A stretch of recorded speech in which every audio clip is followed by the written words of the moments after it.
Okay, we are continuing the authentic Italian sauce recipe, and here it is again. Now we're talking about the imported Sicilian oregano. And there's lots of oreganos to choose from, and I want to again encourage you to make this recipe as provided at least one time in your life. If it's not to your liking or you don't like it for whatever reason, feel free to change it after the fact, but I really encourage you to try this recipe at least once. So let's talk about the different types of oregano that exist out there so that you kind of know what's available to you. So majoram is an option. It's almost oregano. I say almost because here in the States we actually refer to it as a separate spice or ingredient. But other places, specifically the south of Europe, they use it as an oregano substitute or in lieu of, and it's a much milder, less spicy flavor, which is desirable, say, in some fish dishes. So then there is also Syrian oregano. It's used in Middle Eastern mixtures. There's ornamental oregano. It's also mild in flavor.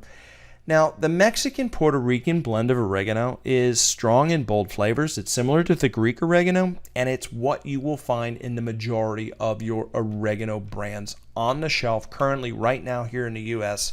That you go and you buy. And then there's also Cuban oregano, which is Spanish thyme, and then Greek oregano, which is really good, sometimes known as true oregano. But if you compare it to Sicilian oregano, of course, there's an age-old argument over this, right? Now we're really getting into the nitty-gritty, Greek oregano versus Sicilian oregano. I prefer the Sicilian oregano because it is more floral and more aromatic. And so let's talk about why the Sicilian oregano. And again, it is very aromatic. More importantly, it contains a lot of natural oils in it. And here's the big takeaway. It's a bud, it's a flower versus a leaf.